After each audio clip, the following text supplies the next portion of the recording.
Hi everyone, welcome to today's tutorial, and in this video I will be showing you how you can make a slice of watermelon. So for this video I have chosen this A4 size document and given a name to my document as well called the watermelon slice.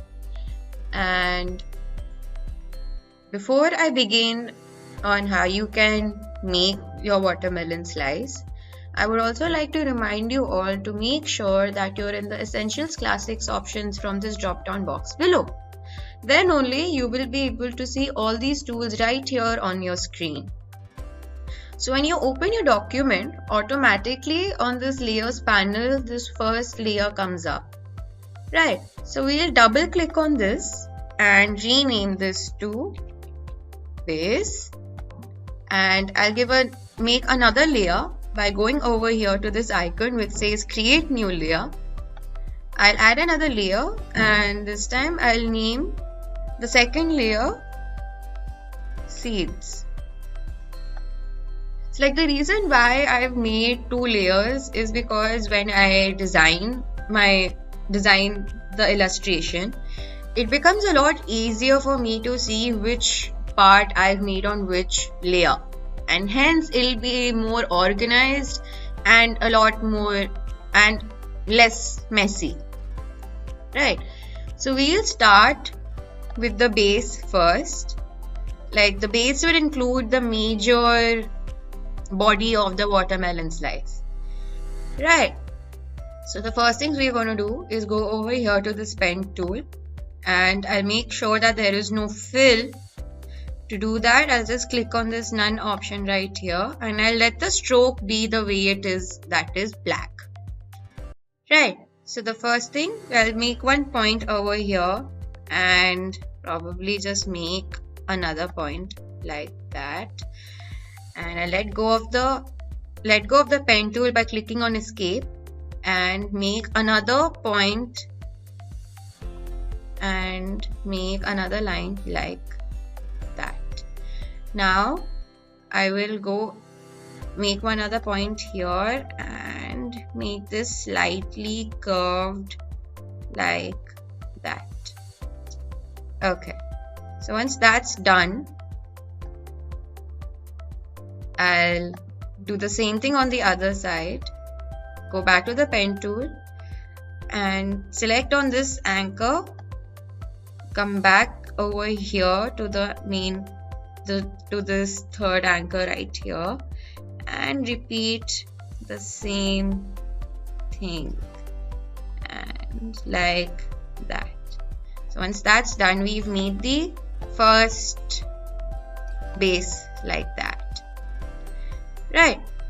So now what we have to do is so this upper portion will be the red portion with the seeds and everything, and this portion over here will be the outer skin, right? I'll zoom in a little on this, go back to the pen tool and make one point, anchor point here on this path, and again continue making a similar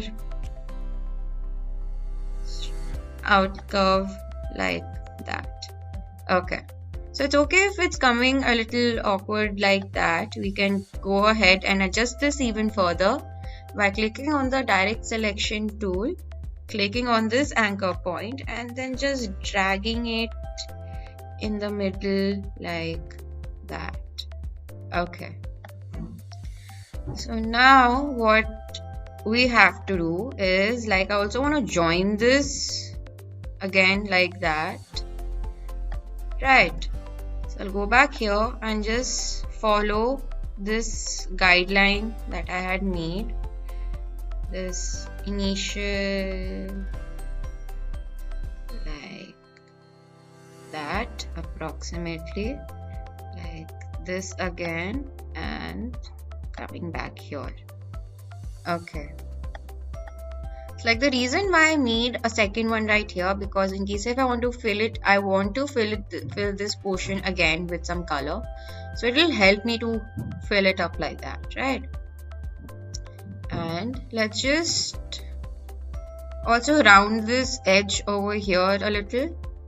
We'll go back here, click on this anchor point, and when you do that, this circle comes up. This circle will actually help us to give it a rounded edge to our shape. Right, so let's round it off a little like that. There. And so let's also start by adding in the colors. I'll select this portion right here, and I want to add a gradient to it which has green and white to it. Right, I'll click on this gradient tool twice, and if you select on the slider, you can see it automatically fills it up with white and black. So this is by default, and we do not want white and black. So let's first change the color. Right, I'll let the white be the way it is and click on this black one and choose a green color. This light green looks really good like that, and I want the gradient to be happening from bottom to top like that. Right, so we can change the angles from here and see. Let's see, minus 45, no, sorry, minus 90. Right, so as you can see, this gradient slowly happens from the bottom to the top like that. So we can go ahead and adjust this as well to see which one looks best for our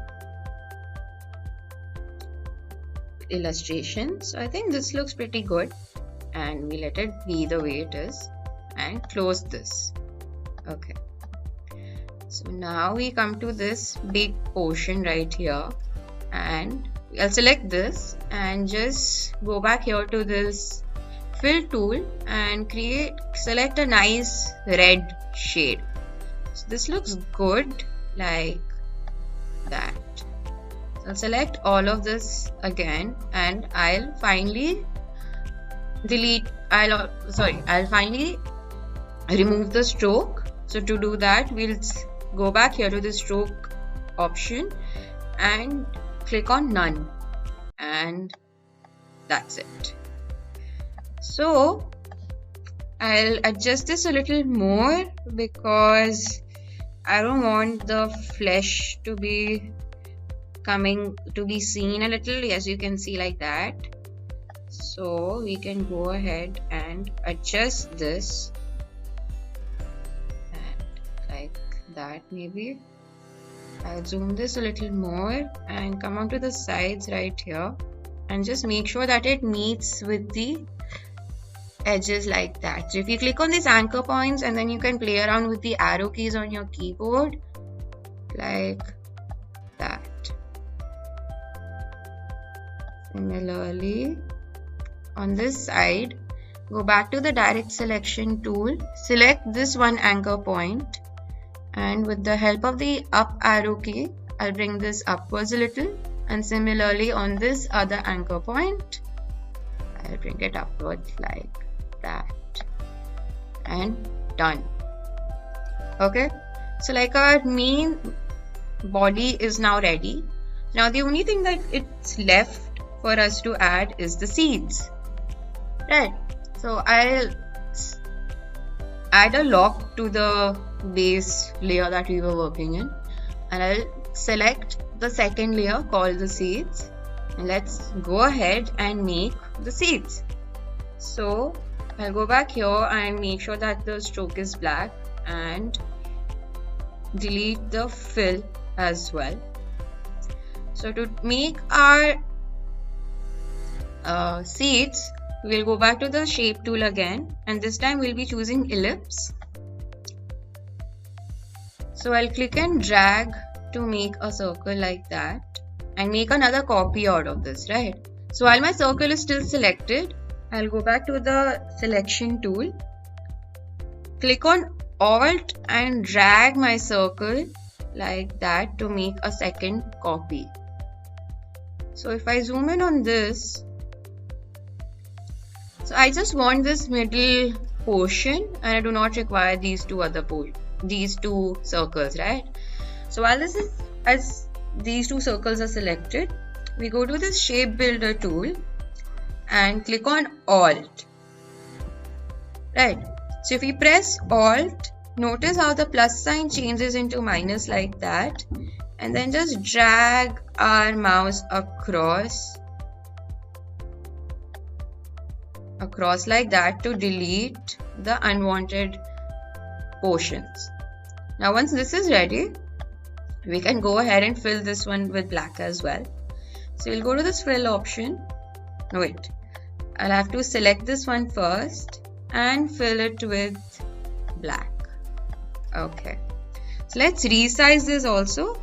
I'll select this, click on Shift and Alt, and while keeping it pressed, just resize this by dragging it inwards like that. As you can see, the smaller portion is made, and we can go ahead and delete the original one. And I'll zoom out a little bit more, and now we can just go ahead and place our seeds randomly onto this red flesh right here, right?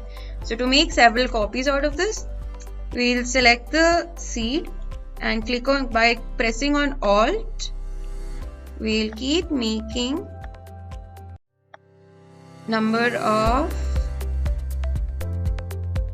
multiple numbers of the seeds right here. You can place them randomly wherever you like, and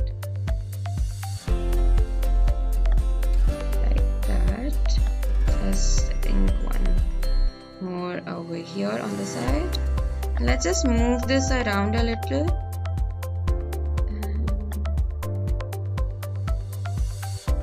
Like that.